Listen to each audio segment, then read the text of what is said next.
like my subtle tan? I got totally fried yesterday. I was just on the beach for like 2.5 hours. I spend time outside all the time. My body, I don't wear sunscreen all over it. And I cannot believe 2.5 hours and I am so red. I don't know if it shows there, but and I'm having trouble just moving. Like the folds of my clothing hurt. It's the front of me. I went with my sister and we just had a great time talking. I didn't think about sunscreen. I didn't think about turning over very much. So yeah, I'm kind of crispy fried, but I'm Michelle. This is my so-called handmade life. I have the blog that's my so-called handmade life too. And you can find me there. I'm also on Ravelry a lot as Mamatronic. So speaking of Ravelry, thank you everybody for that commented for leaving your Ravelry member number. That was really cool.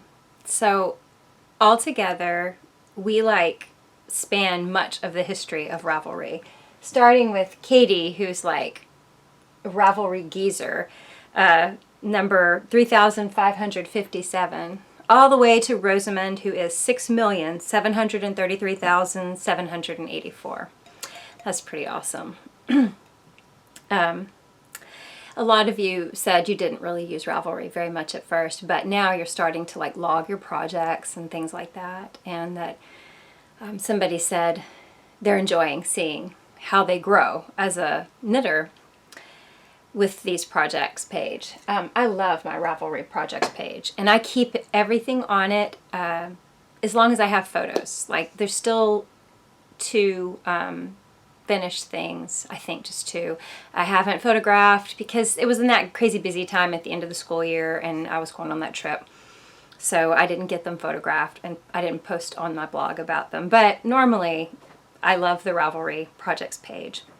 I was wondering if all of you use all of the functions when you are logging your projects or your favorites, things like that. I have my favorites, and when I make something a favorite, I'll tag it under, the yarn weight. So worsted, sweater, cables, buttons, if it needs something extra like buttons, or I might say jacket or cardigan, depending on what it is. Sometimes I'll say sock yarn if it is something that I think requires nylon or some kind of more sturdy sock yarn. Anyway, I wondered if you guys use bundles. I think it's bundles is the function, or collections. I'm not sure which. I haven't tried that, and I don't know if that's easier versus favorites. But my favorites for things like worsted, sweater is huge. I mean, because maybe I'm just not selective enough in what I immediately love everything that comes out in my pattern highlights. But if you guys are using bundles, let me know how you use it versus favorites. Because, like I said, my favorites are getting pretty hefty. So I just wanted to kind of mention that, we've talked some about simplifying our life and our homes and things like that. And somebody had mentioned to me in a message, a private message, that simplifying to them doesn't mean necessarily clean sweep, minimal everything in the house. For my purposes, I needed to declutter because I had a lot of things inherited all at once and paperwork and things I had neglected in those last few years to, they weren't super immediate, but maybe it was things my kids wrote or made, and I just kind of set them in this place to get to and kind of file or scan or something later. So cleaning was definitely part of my simplifying things in my home so that it functions better. But, this person was saying not always for them. Sometimes it's just having the ability to save things, hold on to things that you might use in the future or be sentimental about. And also just being able to relax and, maybe even let some stuff collect for a little while you're working on a project or doing something with your family, which I think is true. I think that's smart. That's putting people before things, right? I do that. I'm talking about decluttering, but you have to understand that my declutter might look like your clutter. It was pretty bad. I live in a very small home, so it had really collected. A box of stuff had just been moved out into the garage, and then there were boxes of things that hadn't even been mine, but now were, or were mine to sift through in the garage too. So, I mean, it was overwhelming, but my normal for my home isn't ultra minimal or clean. I do hang on to things too, so that one day I might use them for a project. That's what we did with the clawfoot tub. I still have some lamps, like the hanging lamps. They've got the chain and everything. They're from probably the 60s. Maybe need to be rewired. I don't know, but I knew where I wanted to hang them, and then now I'm not sure. And it's something that I've had for probably 6 years. I mean, in my garage. So maybe I hang on to things too much, but some of the things I have are sentimental, and I'm not going to get rid of them. But I'm looking for ways to use them, especially that since a room was kind of freed up for me to use. This is a doily that my great-grandmother knit. Not knitted, crocheted. It's a small one. I have all sizes and a couple of bedspreads that she made. They're just so beautiful. But I had these frames. I had a couple of little IKEA frames. So I took the glass out of one and backed the other frame with it instead of the cardboard, and it's see-through. And since my walls are kind of a, you can see that little kind of a blue-green, it looks really good next to them. Let me see if that will show. Oh, yeah, no. Let's see. You can see the wall coming through. Oh, I'll show a picture. I think I put it on Instagram. So that was really easy to do, and it was just something I've been thinking for a while. I need to display some of that because that's part of my crafting heritage. Another thing that we've been hanging on to is bits and pieces of lighting stuff. We knew we needed more lighting in our kitchen, and since we decided we needed that, there's been new versions of LED bulbs and things coming out that are super bright, and it looks like natural sunlight. It looks good. But we had these things we had collected, so like hanging pendants, like 3 in a row. And I knew I wanted something that looked kind of like something off Barnhouse Electric, or maybe it's Schoolhouse Electric, one of those websites. So anyway, we had a conversion kit, and my husband helped me to make it happen the way I wanted it to be, what I saw. And we probably could have done it cheaper had we known what parts we were going to use in the beginning, but it was like the original light that I looked at was over $500, so this was way cheaper. It's in my kitchen. I'll flash a picture. I put that on Instagram too. Those were things that had been collecting, the little cages that go around the light. I'd been holding on to them knowing, okay, wait, this is a good deal. I'm going to grab it. We're going to do it one of these days. It's really just a matter of time for us. Now, I don't know that everyone should do that. I know everybody's not like that. Not everyone wants to have stuff, hanging around for when they do get their project going, but I don't mind it so much because everything we do has been so slow. And speaking of that, we got this week, I'm kind of late I'm not late, there's no deadline for a podcast, but I enjoy doing it every week. And since so many of you have responded, I kind of want to talk back to you. But we had several people come in and look at the flooring. The whole Hurricane Harvey thing, we didn't get water in our house, just our garage. Our home is on piers. But the water stayed so close to the flooring for so long that I felt the integrity changing of the flooring. Things just kind of sagged a little, like under really heavy furniture, and we were concerned. And so we've had one person come in and they feel like, they said, we can help you, but first you need to get a contractor to gut the floors. We were like, oh no, that's going to be a major ordeal. We have a lot of animals, we have to not be in the house, and that's just going to take forever. Normally we would lay our own flooring ourselves, but because of the whole water thing, and honestly, the drainage hasn't been that great in this part of my city. I feel like every hard rain, we're going to deal with a lot of humidity. We just needed to know if what we have, it's like a 100-year-old house. If the flooring we have, there's no subfloor under it. If it could be the subfloor and we build over it, lay more flooring. So the second guy was like, oh yeah, no, there's humidity in everything. There's humidity in the boards in your wall. And when you turn your AC off for a while, the humidity increases. He said, that's just the nature of wood. I really liked his version of things better, and it was like half the price to take care of it. So we'll see what we do. We need some more opinions, but that was like, whoa, kind of a big downer earlier in the week. So, Junko, June, and July. That is the knit along that we're kind of doing here. Around here, it's really informal. Nobody has to finish by the end of July. Probably August the 1st, I'll talk about... Okay, I wasn't even going to do a giveaway because... I mean, why? I don't have to do that. I like knitting with people. I mean, I'm watching podcasts as I knit. I'm chatting with people about what we're making, and then I pick up my knitting and I work a little bit more. I'm motivated. I'm also not super worried about,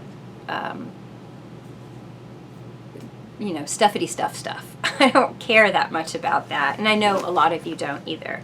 But I was given some stuffity stuff that's really nice. And I thought... And I was kind of changing my mind about that just because, you know how I got this little button from Maker's Merch? I showed you, I think. It just says, it's a member of the maker community. It's just cute. And I was thinking, oh, well, I might give one of those away, And so I got an extra one when I ordered it. And Maker's Merch is a project by Kelly of Celtic Cast On and Mars of Hey Brownberry, and I wanted to support it. And there's another little one that's, I'm just showing you because they're cute if you're into this. A while back somebody said, I'm glad you don't go through all of your enamel pins and this and that on your podcast, and I'm like, sorry. I'm not showing you all my enamel pins. This little Nitrovert, it's cute. It's just another thing they offer on their site. But anyway, I got a member badge for the makers community. I thought, well, I'll just give that. Maybe something else, I have something in my stash I could do just for fun, And Julianne, who does the My Muddlings podcast, but she's also Lovebird Lane Yarns. Then she had this shop update, and she had this collection that came out a while back, and she accidentally, in decluttering her home, I think, threw away her recipes for these yarn colorways she had done. Hang on. I'm parched because I'm crispy fried. Okay, so when she came back out with the colorways, she kind of reinvented them, and she got it just right. I was like, oh, I want one. And okay, this is just going to be weird, and I'm just going to have to get it out of the way. It's so neat. I'm excited to talk about it, but at the same time, I feel kind of shy. But one of her colorways, these four colorways are like a fangirl colorway collection. And they're based on different podcasts she likes to watch, and one of them is based on this podcast, and she calls it Michelle. And this is the way it looks. I think this is pretty close, what I'm seeing on the screen, to reality. There's some, it looks really worn, like sun-worn to me, like a sun-faded colorway, which does make me think of me. Not red, not this kind of sun, but like, just kind of, I don't know, like a vintagey denim. And there's red, and there's a bit of a kind of a color change with a kind of a grayish purple. I don't have good words. I don't have good words to describe it. But it's a self-striping colorway. She also has a colorway on that I was going to order along with mine, she wanted to give me the colorway in my name. I was going to order it, and she was like, no, I'm going to give it to you and one for you to give away. So that's my point. One of these skeins, they're just both like this, will be a giveaway for this Junko, June, and July knit along with the Maker's Merch pin. But I really wanted to support her shop because I have like I budgeted a little money here and there for yarn, and I really wanted to do it. So she has one for Molly of A Homespun House, obviously, one for Kristen of Yarngasm, and one for Isabel of Fluffy Fibers. So here's what Michelle looks like. And that gray has a little bit of a lavender look to it. But anyway, it's cute, and it does make me think of me. When I saw her colors, I thought, I had to read it twice. When I first saw a post on it on Instagram, I'd missed it. Like, I was reading it like a week later. I was like, what? Me? But when I looked at the colors, I was like, yeah, me. That looks like me. But I asked her, what made you choose these colors for me? And she said she just looked at things I've made, kind of just we've known each other for a while on Ravelry, a few years, and just the kind of colors I've chosen for projects. And it surprised me because I don't think of red as being something that I knit with, but the truth is I knit a lot of orange and burnt colored things, over the years, red, burnt orange, and brown. But at home, I have a lot of concert t-shirts and stuff that are like a faded red, a lot. I almost wore something like that, but then I saw this red here and I was like, no, I can't be. And like, I even put on makeup like over my whole face trying to counteract the red. And so you see the difference. It's like I cut and paste somebody else's head. This very white head. I don't know. That's how it looks on my camera anyway. But I wear a red bandana too a lot when I'm working out or hiking or something, pulling my hair back from my face. And blue jeans, I'm always wearing jeans. So, I don't know. She just hit the nail on the head with me. And not even for the reasons I thought. So, and then the purplish gray, I love gray. I could do that all the time. But there's a lot of purple in my finished objects because a few years ago I was like, I gotta lay off knitting with the same colors all the time. I need to branch out, and I like watching the colors work together as I knit. That's part of the fun, not just having the finished whatever. So there's a lot of purple because that was kind of my challenge to myself to incorporate more of it, and then now it's super easy, as you can see, because I wanted to order a skein of Molly from her. And this does look like Molly's colors. She has a lot of pink and purple, a lot of magenta and bright colors like that. Also, there's like a natural color. So when it stripes, it's these colors striping. And it does look like Molly's projects and yarn to me. So I thought that was kind of neat. And I like to watch A Homespun House too. So thank you so much, Julianne. It makes me feel really like kind of shy. But, sorry, my throat's so bad. But at the same time, I can now, like, lord it over my family. What? You don't want to do this? Don't you know who I am? I have a colorway named after me, so I can go insane with the power.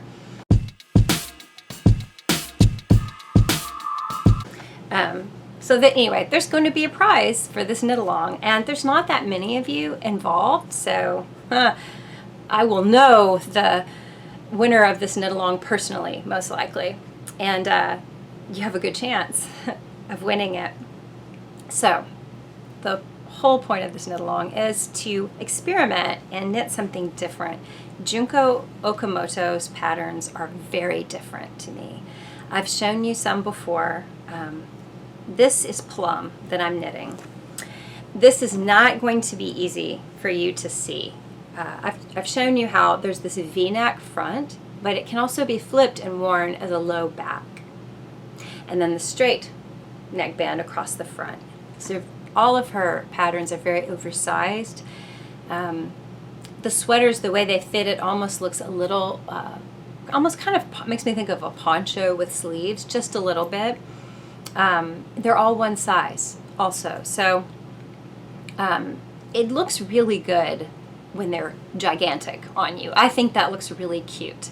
Mine's not going to be gigantic on me. I'm a kind of medium, but I'm just going to try to knit to gauge, and then I can always block if I want it to be super huge. But I've seen some that fit with less ease on people, and they look great. So you really can play with this. And then if you really wanted it, say you were larger and you really wanted it to be large on you, you could always change your yarn weight. And people may have done that on Ravelry. I haven't checked, but I feel like that would be a really easy thing to do. So I'm past this ribbing, which I told you it was pretty interesting ribbing because of the V-neck front. Ribbing is always, one ribbing is hard. It was nice though knitting it in this Elena yarn from Mueke Fibers. Then you go into this textural, like the sleeves have a cable running down them. Let me find it. Here we go. This cable runs all the way down the sleeves. But around the entire yoke, there's a textured pattern. It's like this broken lace and ribbing. And then there's these little plum color work. Let me see if I can show you. It's very hard because it's a big sweater and it's fitting on the only needles I have. In fact, they're like clover needles. I don't normally knit with these, but I have too many whips going and I can't find the right size of other stuff. Plus, this pattern has you shift from needle size to needle size here and there. So you go up a size or two for the color work so that it won't be tight. And you can see how this is coming out pretty well. I feel like it's pretty clear. Let me show you how this is supposed to look when it's finished, because it looks kind of like a smushed up mess. Okay, so several of you have started working on this. Jen is doing Plum along with me, and she began and had some issues, but she found out what her mistake was. I thought she found something that I found, which it's not, I don't know that it's an error, but as you're knitting the ribbing, you've got a marker on either side of the V for the V-neck, and there's increasing that happens here. When you're done with the ribbing though, those markers need to come out, because now you're going to be going straight across the front, just sort of like the back. And it didn't say that in the directions. I caught it pretty quick, but it could have been like, oh, a super pain if I kept reading and doing the lace thing, but increasing, you know, each row would not work, worse and worse. So I saw that, and then there was like one other thing, I think in section 5. I don't know that it's a mistake. It may just be me. I haven't gone back and tried to figure out what it was or check it, but I just kind of made note of it. Which does no big deal to me. I don't care. I figured it out, and I'm on track. I've got the right stitch count. Everything's going good. There's cat and dog hair all in this.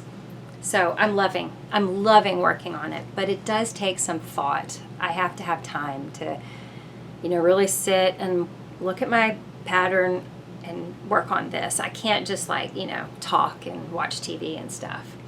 So when I've been watching TV or talking, I've been working on my Truly Myrtle Zeta again, which is in those pretty colors from Red Sock, Blue Sock yarn, Gentleman, and Soft Romance. I've gotten a little further.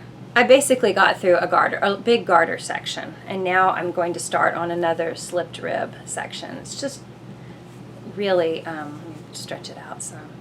Great colors together. They look really nice in the ball next to each other. So most of the rest of the sweater, the shawl is going to be in this Soft Romance color. I talked so much with my sister, I think, at the beach that I'm hoarse. I don't talk that much normally. So that's something I've been working on with, I forgot to mention, with Junko, June, and July. I'm not sure what your real name is. It's MSBRENDADADA on Instagram.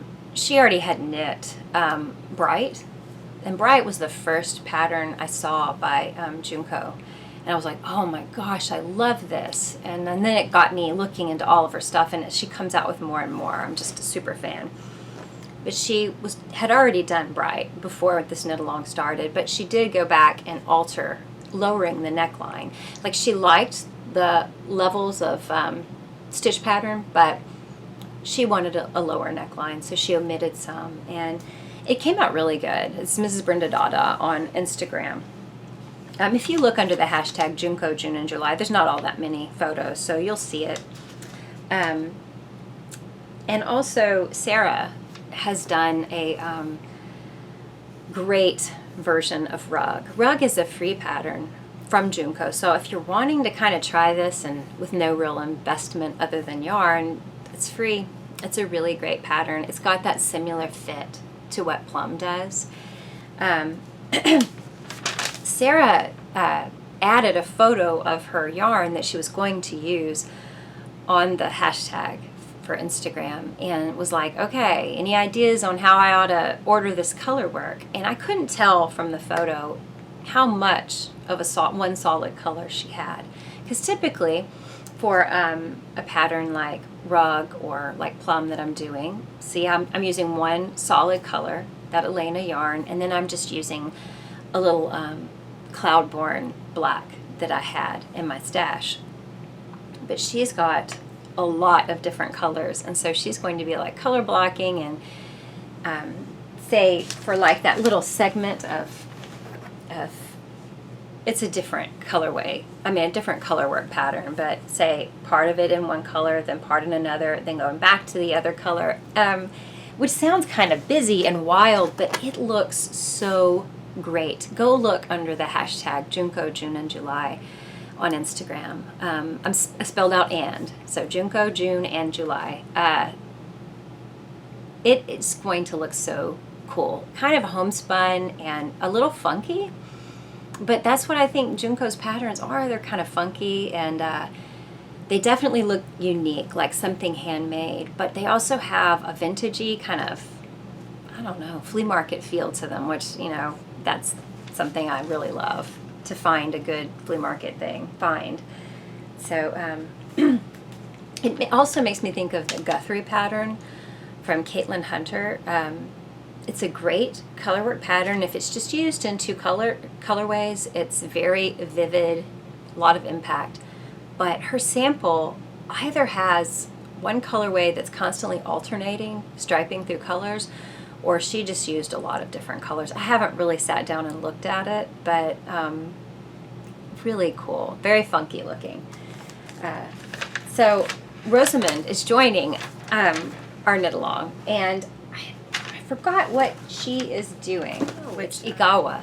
And Igawa is very simple, like not a lot of textural stuff. Like, okay, Plum that I'm knitting is perfect sweater joy because it's oversized, so I like that. I'm using a really rusticy yarn that feels like animal fiber. So much fun to work with. That's cool.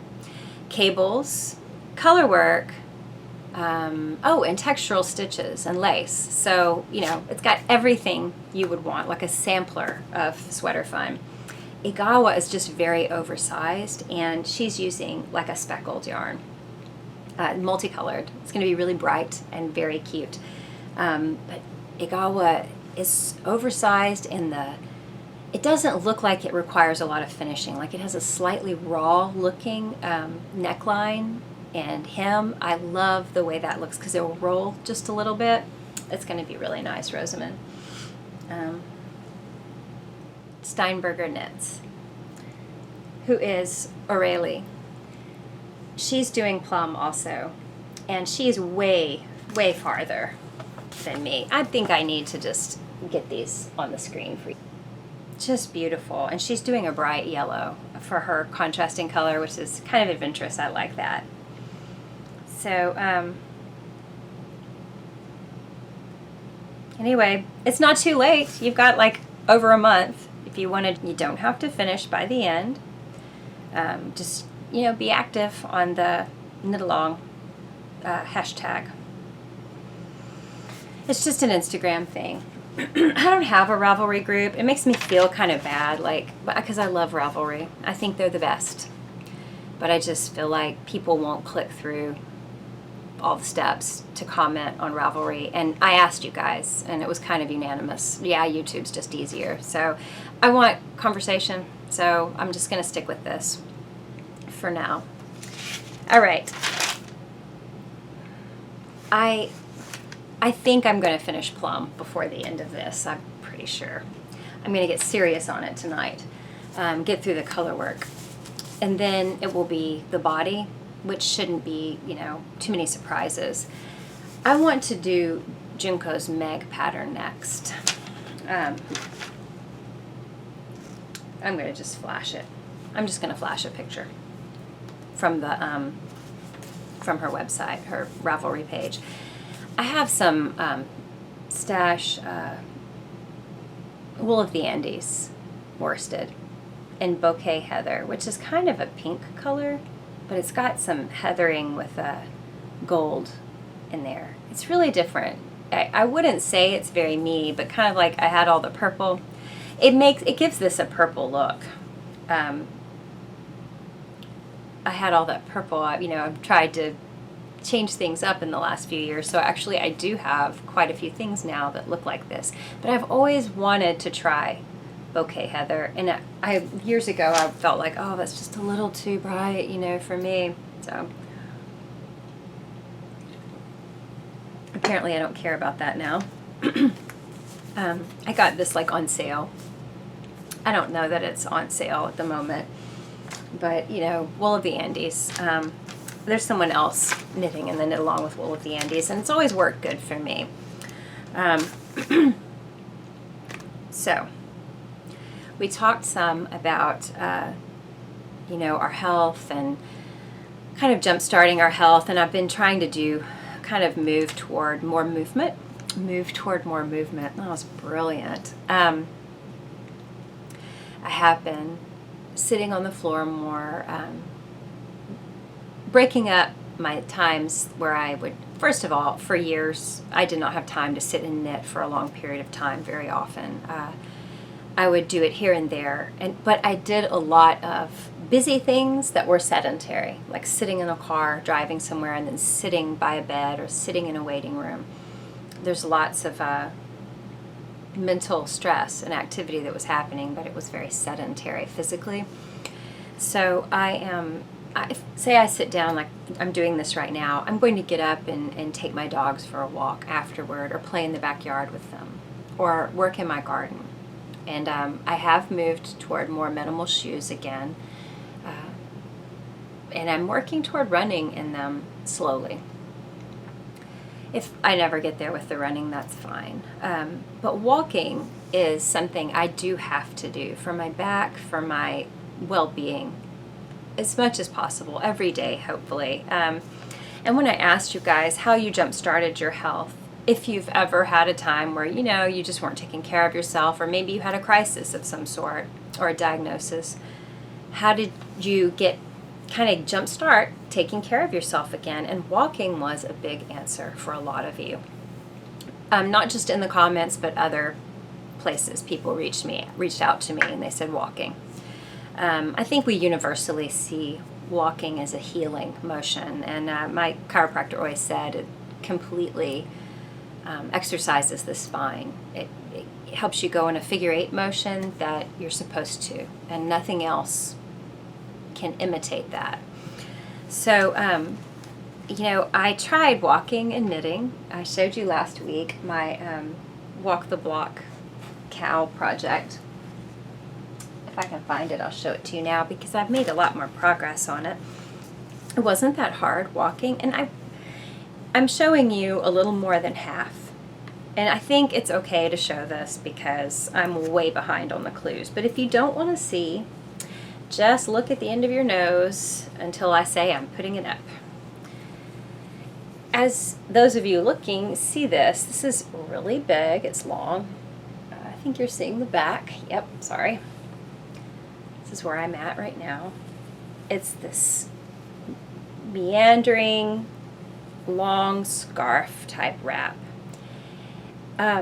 Would you think that you could work on this with all these changing colors and stitch patterns while taking a walk? Would that ever occur to you? It would not have me. I would have thought I could work on a sock or something while walking. I wouldn't have thought this. But the beauty of this is each of these sections takes quite a while, you know, maybe an hour, 45 minutes. And if you're walking and you kind of have a rhythm going and you know each of these sections is repeated. So it's simple.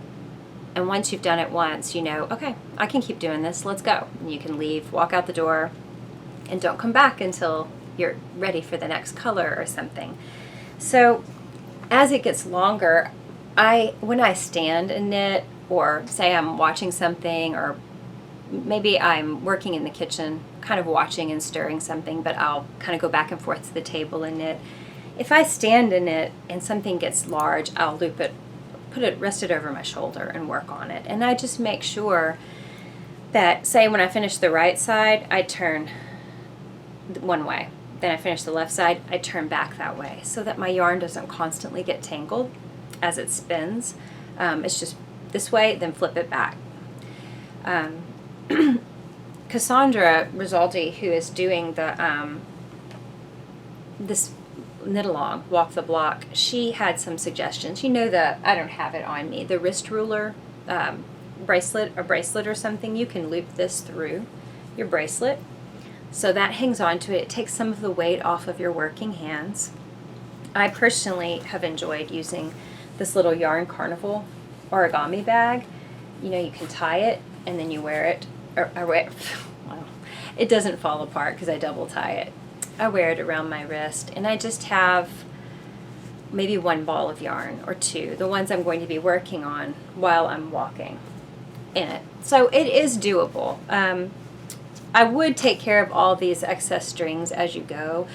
I haven't been. I don't know if other people were doing knots or what, but I'm not seeing any that look as messy as mine. I did start doing, not a Russian join, I don't know what it is, where you do a slip knot that can't be, won't come apart. Kind of like for, what do you call this, magic cakes, or, I don't know. I can't think of the term for it. People who do scrappy socks, and they attach all the yarn with a certain kind of knot. Maybe I'll link that below if you're interested. I just decided to start doing that. And so I don't have quite as many ends to keep up with, but I've got a lot to weave in.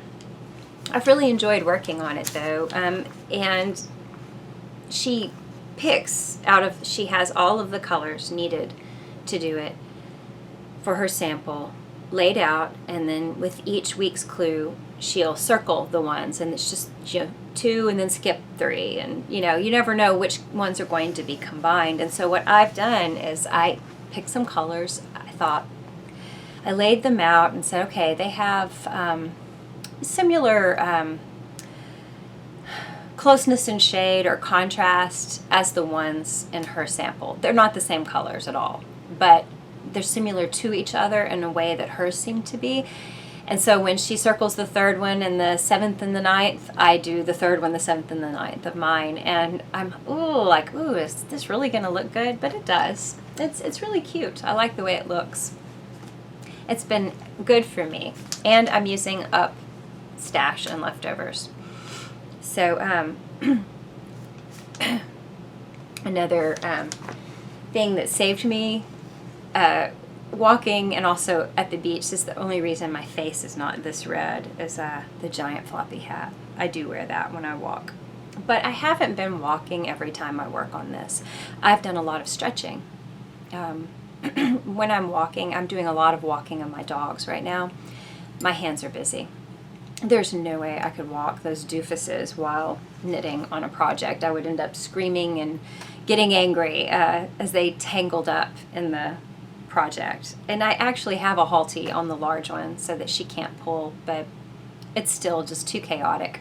And I feel like every time I go walking, some loose dog comes out toward us, and I've got to keep mine together. My little old one, Spot, you've seen him. He thinks he's something tough, boy. And this dog ran up to us. I could tell it was friendly, but it was dominant, a very dominant shepherd. Ran up straight to Spot and started sniffing all around his face, and Spot went crazy, biting at him. And next thing you know, they're fighting. Well, mine's little, and he's on a leash, and I'm kicking with my feet at him, trying to separate the dogs. I'm not trying to hurt the other dog. I mean, I could tell he wasn't. But you don't, male dogs that run up into another male dog's face in their space, they are saying, hey, I'm the boss here, even if they're not planning on hurting them.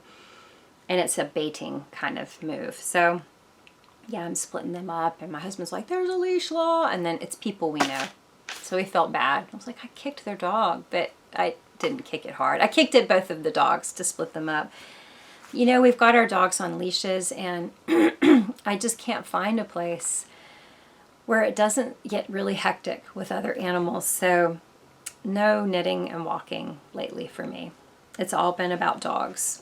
But I do a lot of stretching and standing, knitting, things like that, if I am able to work for a long period of time. So Sarah, when I talk about walking, and a lot of you, said that walking was really working for you, or did work in the past with a stressful time. Sarah had said after birth, childbirth, and crises, walking and exploring out in the woods around her home really got her back to feeling good. And that's a mental thing as much as a physical thing. She enjoys walking still, and said that because all this talk about barefoot shoes, she's actually making barefoot shoes for one of her children with a Vibram sole. So Sarah, I'm wondering if you can buy the sole. Is that for sale for people to make their own shoe, or if you're doing some kind of hack? I bet a lot of us would be interested to know. I have never used Soft Star shoes. She recommended them, and I'm going to link them here. I've heard of them. The Run Amok shoe is kind of popular with minimal runners. I never tried it. I've only used Feel Max once or twice, and a lot of Vivo Barefoot, because I think Vivo Barefoot just kind of, it met my needs. But I like some of the Soft Star designs, especially their casual, like, dress shoes, that they look like normal shoes. They're just, with no rise in the heel. Another viewer said that long walks had greatly helped with pain in their legs and just the overall stress reduction of walking. Of course, you all know that, I think. For me, it's really good for me. It would be so much better if I was in a beautiful place. I don't mean to sound ungrateful. There could be worse places to live for sure, but this is very suburban, city wannabe. There's a lot of pavement, not good sidewalks anywhere but one street, but like this field that we walk our dogs in where they, try to fight another dog. It feels like being really natural walking out in this field, but the truth is you can't even hear anyone talk because there's this roar. It's like a giant loud fan. It's the sound of the refinery right by the field. This unit they put up is so loud. It's just not always it's not what I crave when I go on camping trips. I really crave being immersed in nature. But the little bit that we have can make a difference because, walking in the morning, early morning or in the evening, the way the sun looks when it rises or sets behind the clouds, birds, listening to the birds if I can hear them over the refinery. Also the changing of the light. That's nice. And in the winter, I love walking in the evening in the winter. It's very cold, but we don't get a lot of cold, so I like to really enjoy it while we have it. So, do you guys listen to podcasts while you're walking? I do sometimes. Sometimes I turn them off, though, and just totally relax and unplug. I listen to quite a few health podcasts, and one writer that's going to be mentioned by somebody later here, Gretchen Rubin, she has, I think it's called the Happiness or Happier podcast. It's supposed to be really good, and I've been meaning to check it out. I think I subscribed to it, but I haven't listened. I've been listening to Katie Bowman because I'm reading, Move Your DNA, and a lot of her tips and various books are in her podcast. But,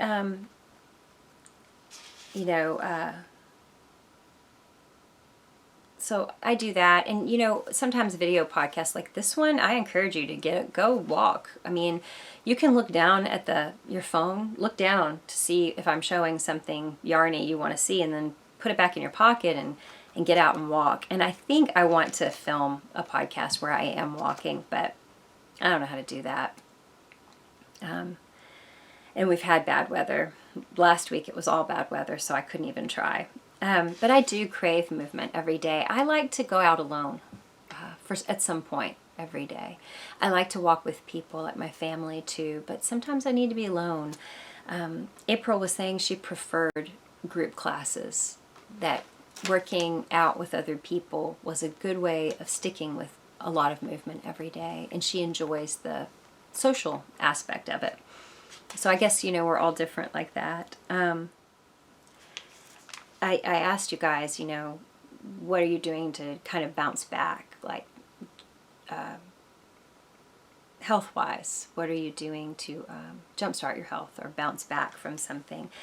And when I think about health crises in my life, it was no serious diagnosis. It was just, I think, mostly stress. But it was 3 different periods in my life. So I was a teenager, 30, early 40s. And something I noticed, as I tried to think, okay, the best I ever felt in my life was obviously my early 20s, but it's not because I was young.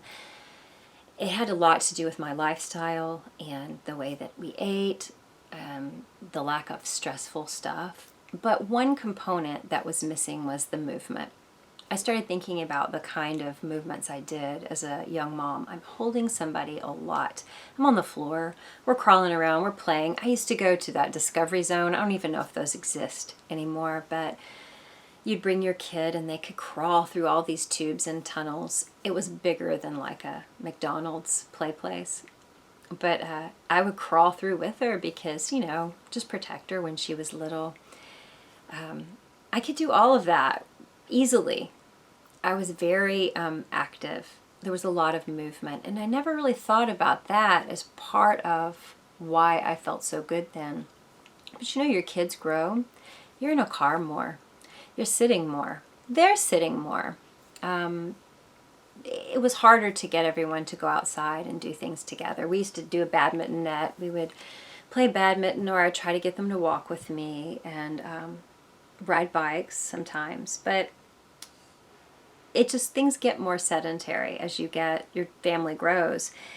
And so that was just kind of like a missing piece of the puzzle for me. So I'm trying to incorporate movement more. Obviously I'm not crawling through McDonald's play places with other people's children. I am not using some of the convenience things that I have. So anyway, I didn't have any real true crisis, diagnosis, but I just had these health problems. Pammy was saying that one thing that helped her come back to health from a period where she wasn't having great health was to not focus on her diagnosis at all. She went through treatment, she did what she needed to do, and then she just, said that's the past. She doesn't talk about the diagnosis. She doesn't think about it a lot or refer to herself as a survivor of something. It was just about moving forward for her, and that helped her. I thought that really could be helpful for a lot of us with many things, not just a health diagnosis or something. It could be with an attitude or hurts or failures of the past. Learning to just say, okay, well, that's done. That doesn't define me, and moving forward. She didn't want to be defined by an illness or even by having conquered an illness. It's just something that happened. I thought that was interesting, and I appreciate you giving your 2 cents, Pammy. Because we are more than our bodies.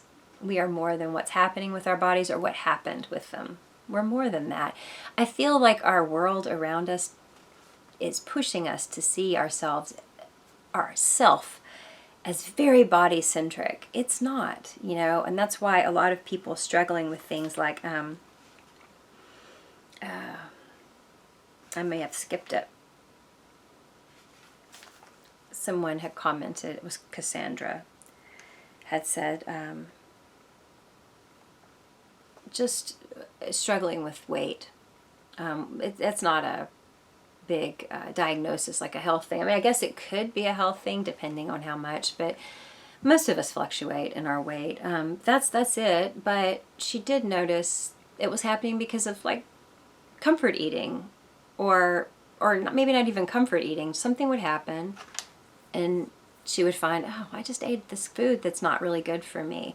A lot of people who don't, it's not about the amounts of food, it's about the types. It's things that don't settle well with their body, and they know it. Why would they do it? So she started a journal to keep track of, like, triggers. Why did I eat that? Oh, well, look, I was thinking this, or this thing had happened. And that was really helpful to her. And then she's becoming more comfortable in her own skin. And I was thinking about Pammy not being defined by this thing that happened in her body. And I was thinking how we are more than our bodies. You know, our person is more than just the surface of us, the flesh. And that's kind of what Cassandra is doing. She's loving herself in her own skin, but for who she is. And it's not just about the skin, you know. I don't know. That meant something to me. Katie was saying that the quote that the Sinja left for last week, we are what we habitually do. I think that's, or repeatedly do. I don't remember which one, but it means the same thing. She was taking that to heart, and she had been wondering why was she not feeling so great health-wise lately. You know, is it this, is it that? And then she realized maybe it's just everyday choices, maybe taking on too much and thinking, yeah, I can do this. But at some point she's got to stop. It's becoming a habit to maybe carry too many things into the day.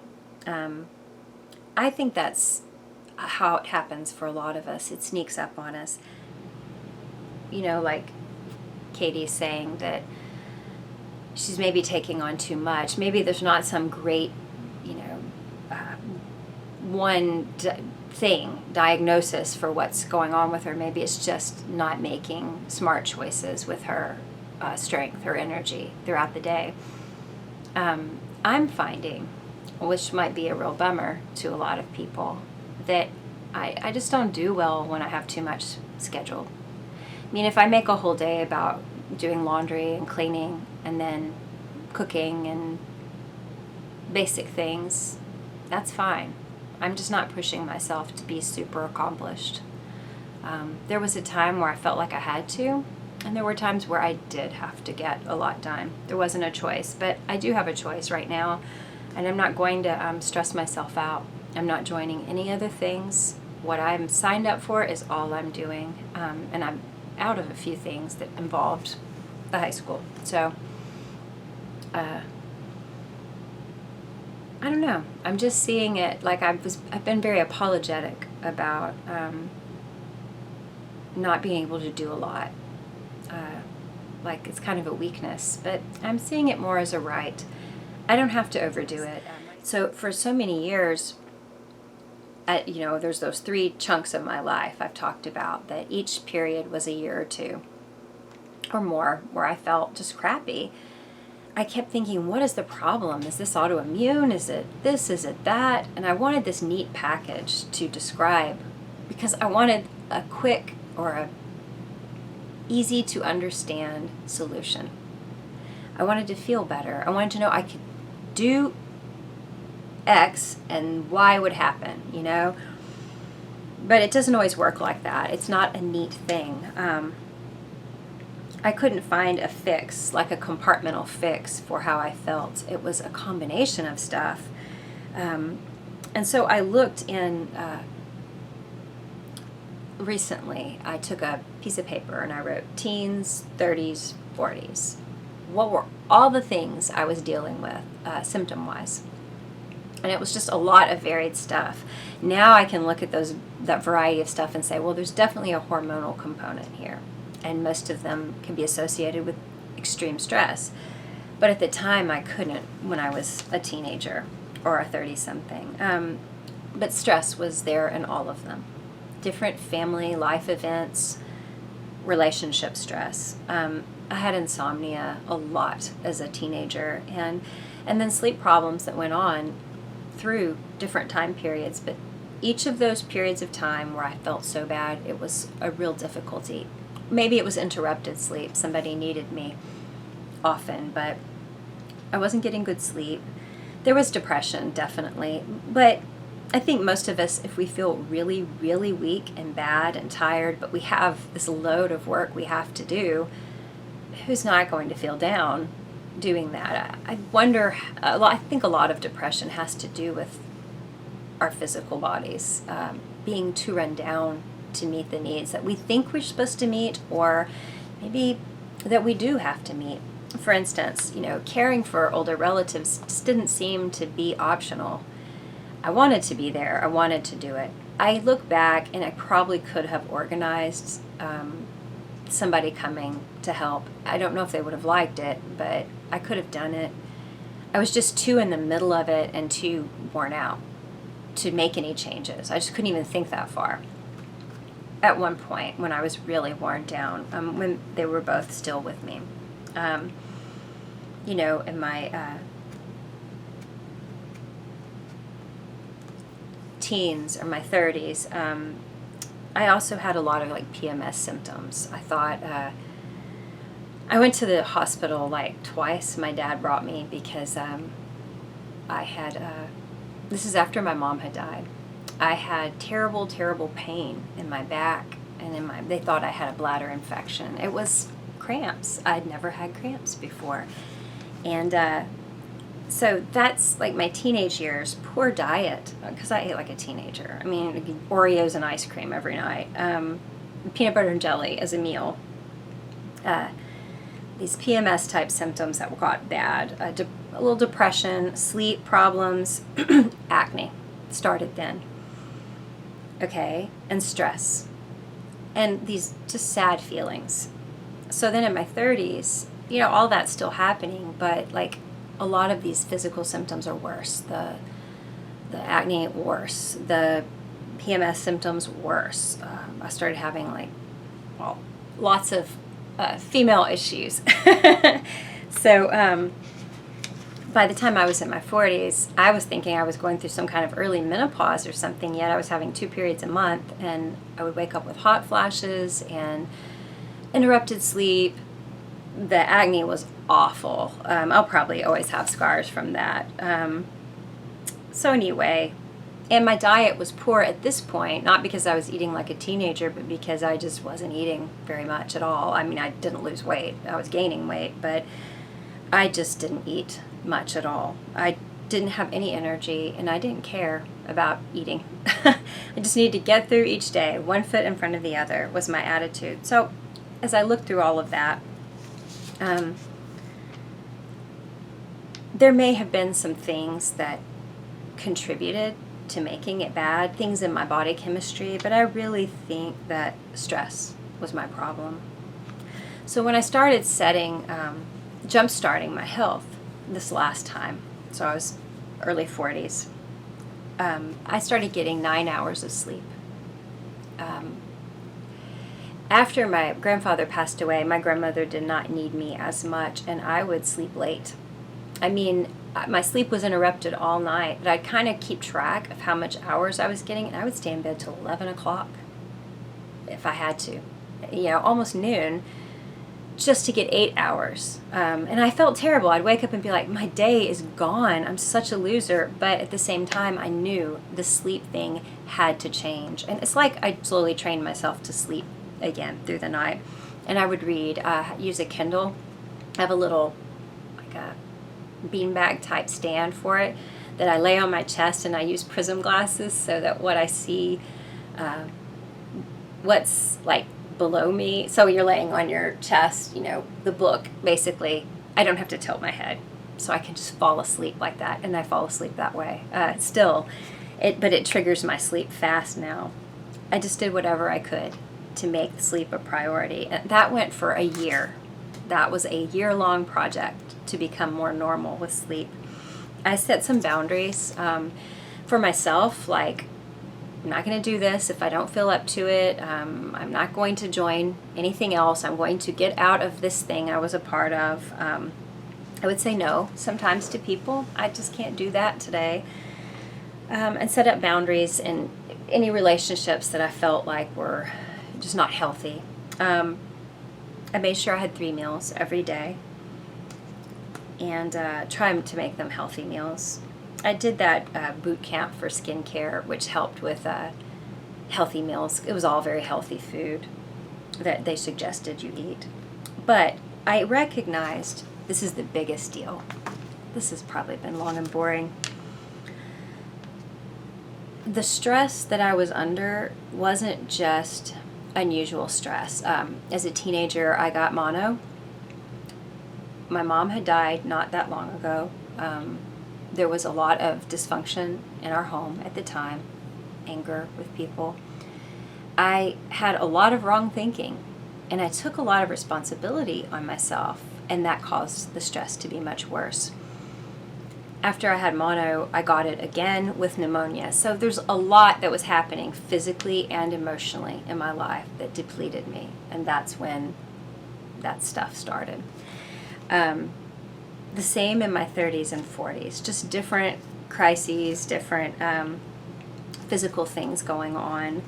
But I do believe I could have navigated elderly grandparents and being there for them all the time if I hadn't had that deep internal wrong thoughts about myself, the stress that it caused. And so as I wrote down all of these symptoms and stuff in these 3 periods of time, I also made note of things I thought, the way I felt about myself or my place in the world. And the idea to do this came from a friend who was praying for me several years ago when I knew, okay, something's got to change. I don't know what I'm going to do. I think that both of my grandparents were alive at the time then. And she said, I don't know what's going on with you. But she could tell. I mean, like, the skin thing was really obvious. I was under some kind of something. But she also just knew what was going on in my life. And she said, I don't know what it's going to be, but I really feel like it's going to be like a light switch. When it flips, you're going to start getting better quickly. She encouraged me to spend time thinking about it, praying, and then write down in a journal whatever came to my mind about just anything, whatever came to my mind as I think through what's going on in my life. She said a lot of times these kind of stresses are deep buried hurts. And I thought, you know, does she think like some secret horrible thing from my past? That hasn't happened. And I wonder if people always think, well, you know, if you're feeling this bad, it must be something really shocking. There was no big shocking secret. But she told me to do that, and I mentally did it, but I didn't actually write it down. Later, the boot camp for the skincare thing, they have you do the same thing. I was like, okay, fine. So I wrote down some things then, but most of it was still mentally in my mind. Just recognizing some of the wrong thinking. Wrong thinking is like bad self-talk, like things I thought about myself. I thought I was a burden. I was a burden left for my dad to take care of after my mom died. I was a burden to my husband. I was a burden to people. And this kind of, I'm not trying to be pitiful at all. I don't feel sorry for myself as I say this. Most of these thoughts, when I started to really pull them out and just say them out loud, it's like the spell broke. They had no power over me then. But there are some things we just believe, like gravity, like breathing. We don't question it. It's a reality until we stand back and say, this isn't true. And then all of a sudden it has no influence in our thinking. So I tried to write some of the things down that I thought, but my handwriting is horrible. Okay. Oh, that I was tolerated. I was just tolerable, unlovable. And I'm not saying that people told me these things, especially when you're a teenager, you can think these things on your own really easily. I've found that with my own children, because I felt so lonely when I was a teenager, I was like always trying to tell them how much I loved them, how good they were, and I would make note if they did something kind or put something or someone in front of themselves. I would be like, wow, that was great that you did that, or thank you for asking. You know, I tried to always make note of positive things and remind them of how much I love them, and do you remember that time we did this or that? Because I feel like you have to kind of lay it on thick for any of it to stick, because their tendency might be to feel negatively about themselves or think that we felt negatively about them. So anyway, I'm not saying somebody told me these things. I mean, some of these things I have been called, but not all. I felt disappointed. I mean, all three of those periods in my life, like when you're appointed to something, you feel like you were made for it. It was your right. And I felt disappointed. I couldn't be what I was made to be. I couldn't have the life I thought I wanted to have. There was rejection, humiliated. I took responsibility. I felt responsible for how everyone around me felt. And the problem with that is sometimes people will go, after a while, they'll be like, yeah, you should be responsible for how I feel, and they expect it forever. So pulling away from that and deciding, you know what, I can help a person as much as I can help them, but if they feel a certain way, chances are they felt it before they knew me, they feel it when I'm not around, and I can't fix it when I am around. And stepping back from that was really hard. It was like deprogramming from a cult to realize I'm just not responsible for everybody else's emotions. I have to definitely be a good person and not provoke people or hurt them. But if I love them and I'm careful with them and I'm treating them well, if they feel bad, I just can't always help. And I'm not a failure if I don't, you know. That was huge for me. I had a lot of responsibility on me. That I was difficult. I believed I was made to serve others, and I just kind of did a passable job. They weren't always very satisfied. And I spent all my time at it, I thought. I thought I came last. I think I often thought I should be last.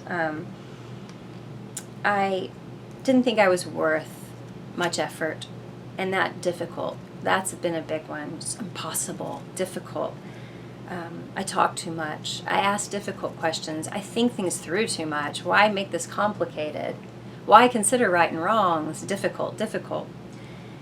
I don't know. I think these people, you watching this, you don't mind the questions and the thinking things through, but you know, if you don't have many people around you that are that way, I did always seem to be difficult. I always thought, and I'm not talking about sitting around second guessing for hours, but if we do this, but if we do that, I'm just saying, seeing the flip side, considering different perspectives. It can make a bad decision look bad, and all of a sudden I'm difficult, you know. Also, I wanted to tie loose ends up a lot, and many people just want to let them hang, you know. So I didn't know always what to do. So anyway, these are some of the thoughts, like wrong thinking that was in my head, and I had to tackle it. So the way I tackled it, personally, you know, my friend had said, just write it down. Write down what comes to mind.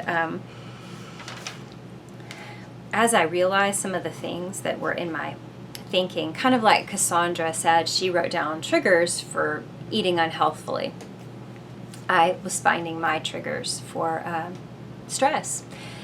And it was this belief that everything rested, a lot of things rested on me. It wasn't a prideful belief like, oh, guys, you just can't do anything without me. It was miserable. Nobody ever likes what I do. No one's ever satisfied. But yet they want me to scramble and scramble and scramble and do. So anyway, I was able to set boundaries based on realizing some of this wrong thinking and just refute it. A lot of it, like I said, just saying it out loud, it was ridiculous. It was very childish, like a little teenager, still in my 40s on some level emotionally. But then other things, I really had to fight it verbally, like say out loud how it wasn't true.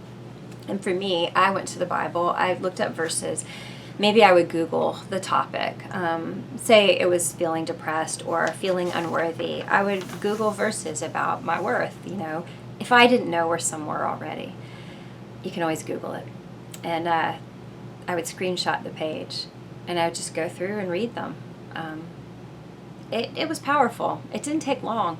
And a lot of that thinking just dropped away. I would say all of it did, but probably some of those things are going to want to kind of grab at me when I'm under stress in the future.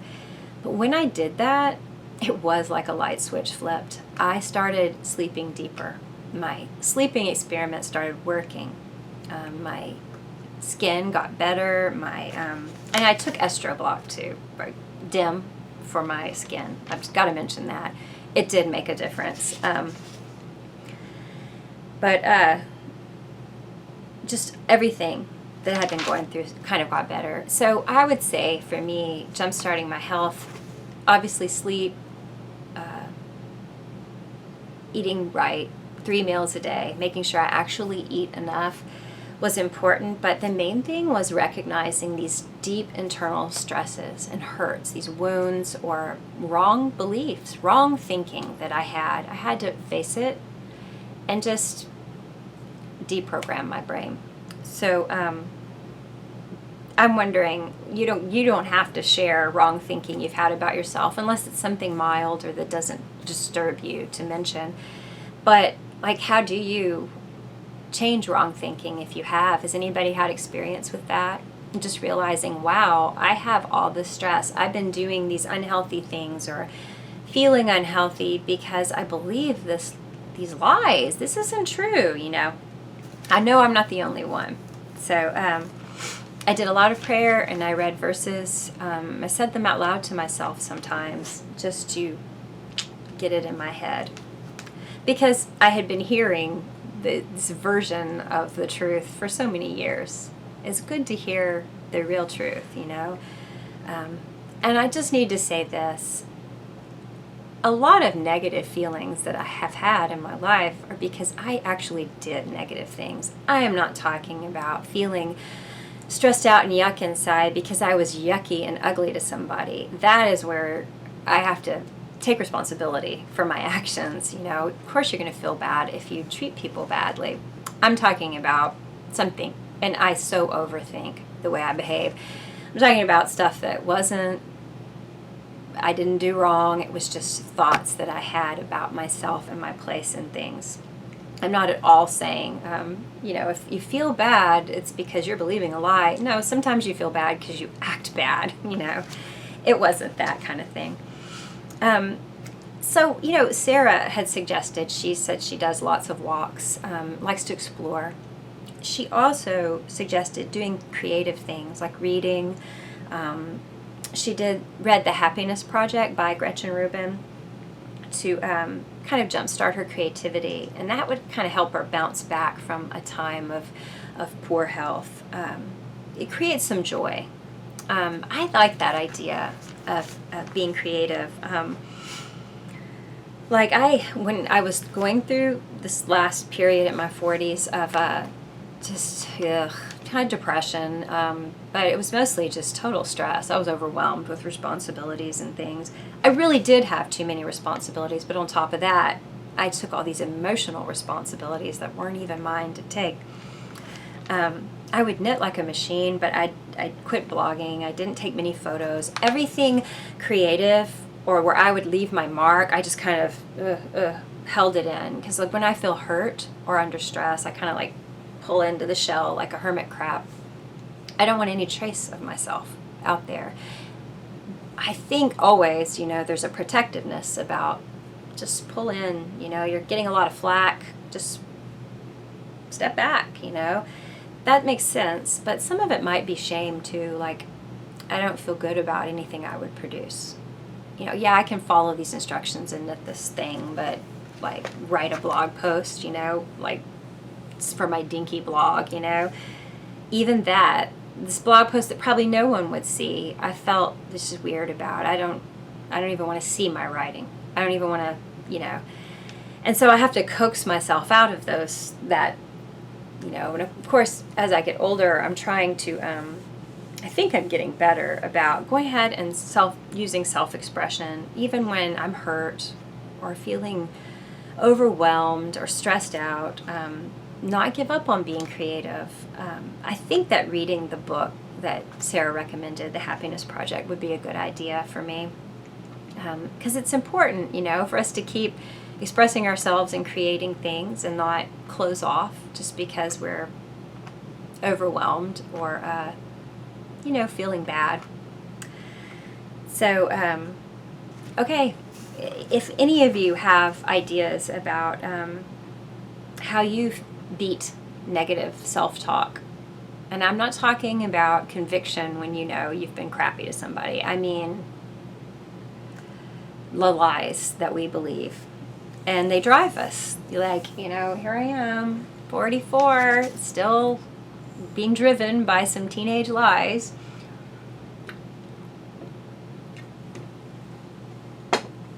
Let me know in the comments if you have any, just any perspective on that. Thank you, all of you too, who congratulated my son on graduating. And yeah, he's working, he's enjoying it, enjoying his summer. He's already chosen his roommate for college and he's ready to go. And we're, you know, adapting to the idea.